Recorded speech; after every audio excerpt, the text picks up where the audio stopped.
Hi and welcome to this post-social podcast presented by Oliver Thomas-Wilcox. Today's guest is Catherine Forshaw, regulatory sports lawyer at Brabner's and founder of the Women's Football Education.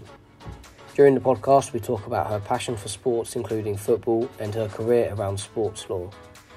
Before we start, please make sure to subscribe to our channel and check the description for our webpage, Twitter, Facebook and LinkedIn. So thank you very much, Catherine, for being here today. How are you? Yeah, good, thank you. How are you? Not too bad, thank you very much. So before we start the questions, do you want to give a brief summary of yourself, what your work is, your interests? Yeah, of course. So I'm Catherine Forshaw. I am a regulatory lawyer at Brabner's, based in their Manchester office. So I deal with regulatory sports law. So that can be everything from anti-doping to safeguarding, on-field disciplinaries, really everything that has anything to do with the rules and regulations of the sport on the pitch is kind of what sits with me. So no 2 days are the same, all very exciting. In terms of me outside of work, I'm an absolute sports nut, so anything and everything I will happily watch. Spent the weekend watching the snooker, which was for me pretty exciting. I support Man United, try and go to as many games as I can. Not doing particularly well at the moment, but we'll leave that there. So anything that's sports related, it has my name on it. Oh, well, you won last night, so we did, not all yeah. Bad. So yeah, obviously your profession is law around that. That's something you got to go to university for, definitely. So where did you go? I kind of went to two. So I went to Durham straight out of school, so post A levels, and I was doing law with sociology, and just didn't really enjoy the sociology aspect of it. Just wasn't really for me. And I have to admit, I chose the university because I was playing a lot of hockey at the time, and they were a brilliant university for that. So that kind of swayed the decision. And obviously Durham's an excellent university anyway. So I ended up leaving Durham and went to Liverpool, and I studied straight law there, and completely enjoyed the course. It was just a completely different experience because I was just doing exactly what I wanted to do all the time rather than it being diluted.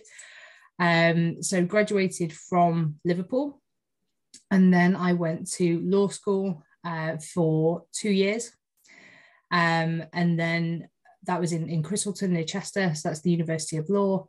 And it's there that you kind of get to grips with the different areas of law from a non-academic element. So it's more how the law works in practice. And I've just been so interested in sport like my entire life. My dad played professional football. So it's always been a case of that's where my interest lay. So if I could do law and sport, that'd be the perfect job for me. So that was kind of why I pursued it. Right. So your dad was a professional, you said. Yeah, he's no Ronaldo. He played for Port Vale, which is a bit of a joke in our household because he's a massive Stoke fan. So it doesn't really sit well. We kind of felt that he was a bit of a traitor for that, but so I grew up very much with a very sporty background. I played hockey for England, and it's just always been there.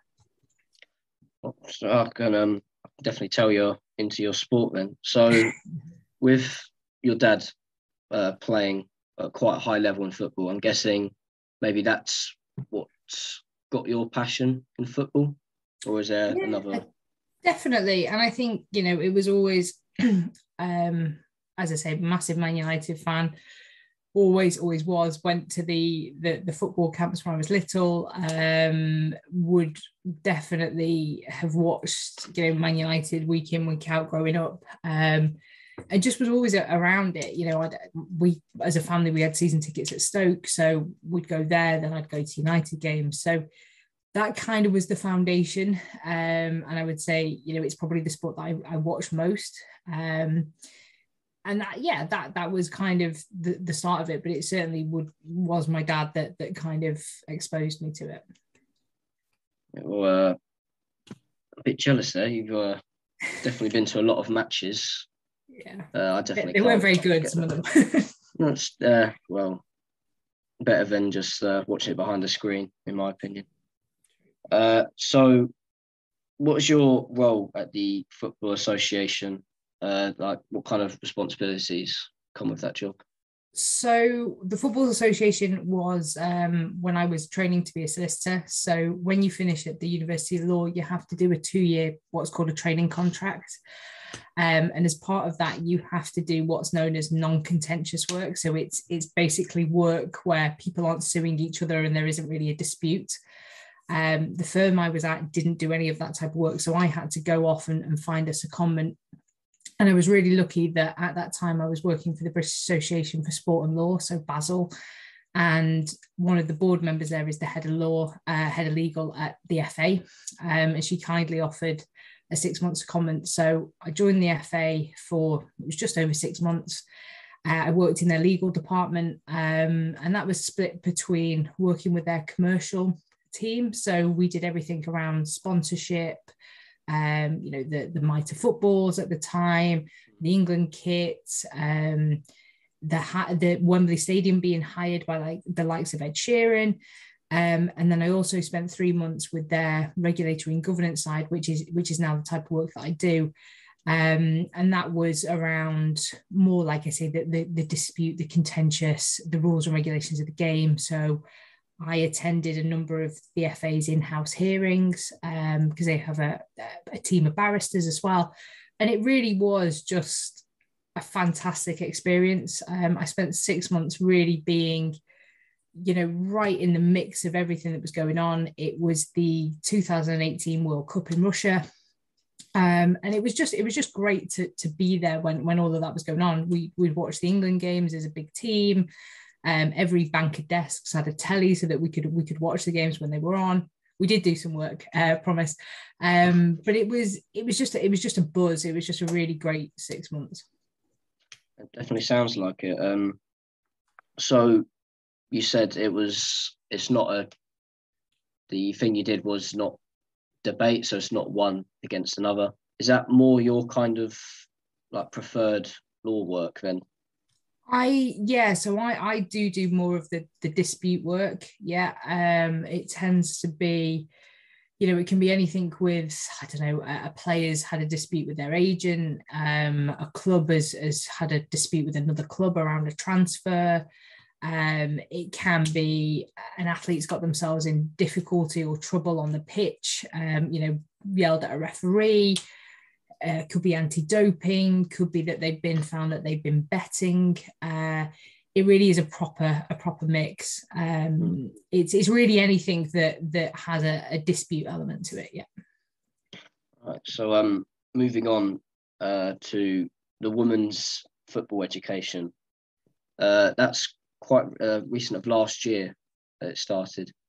Can you just give what does it do? What is the women's football education? So it kind of came about with one of the other founders, Danielle Bamber, approached me and said, I'm aware that there's a charity set up through League Football Education for men, and whilst they do seem to support women, it's not really to a full extent.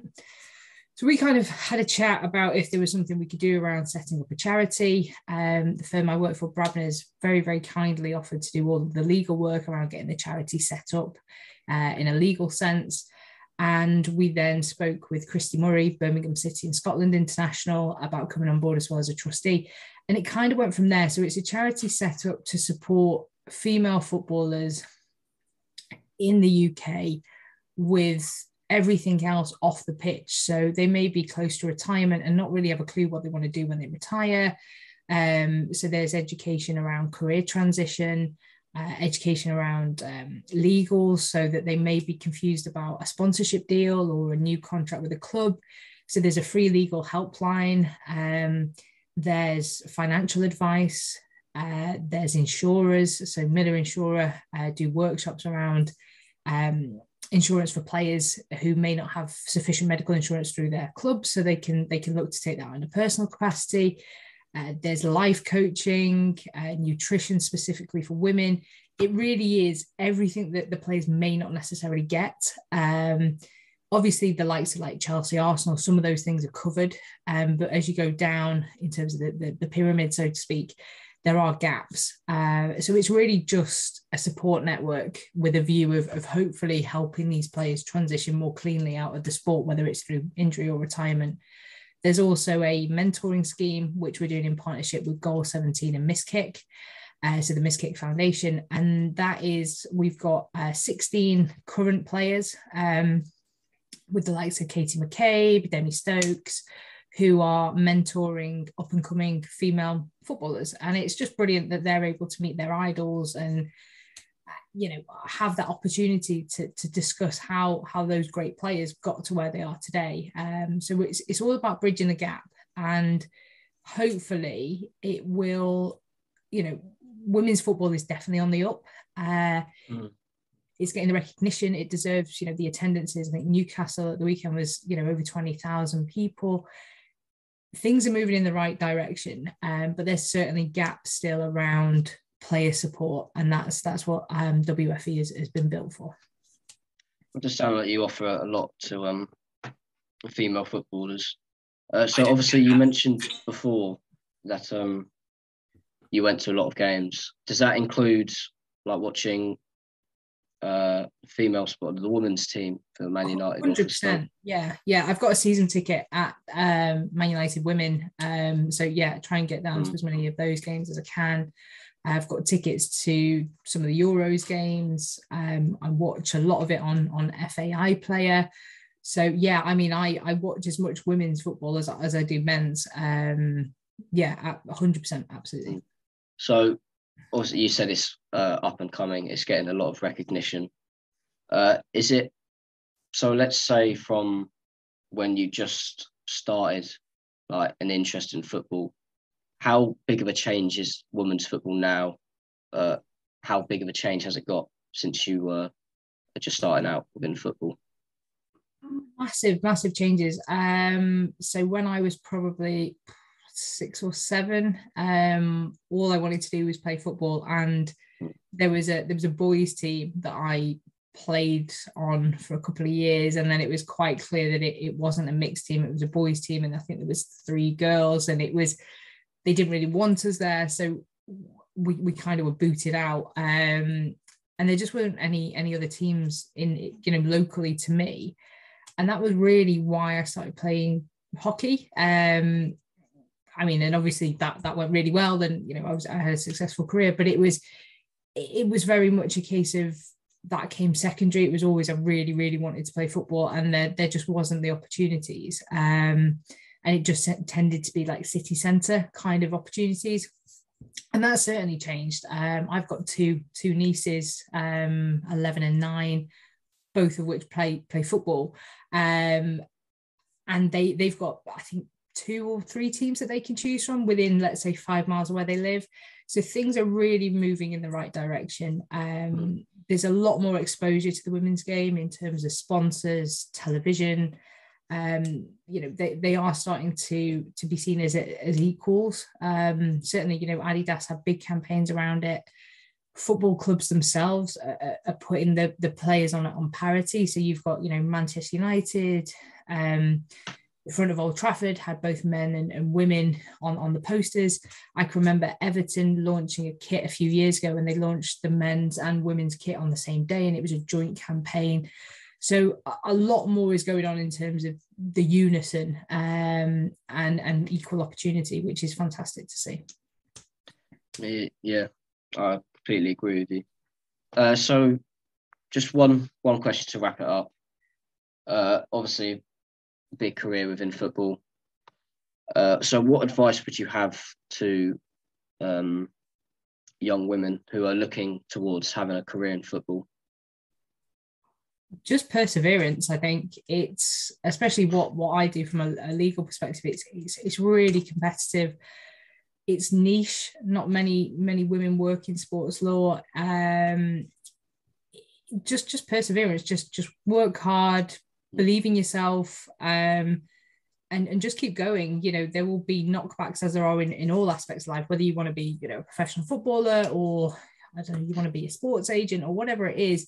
Don't think just because you've had some knockbacks or you're a woman or different things that you can't work in sport. That's just not the case. There's tons of opportunities out there now.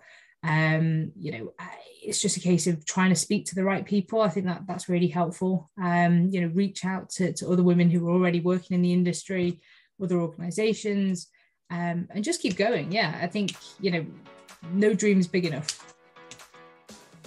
Okay. So yeah, thank you again for taking time out of your day. No problem. For answering the questions. It's been great hearing from you as well. Thank you.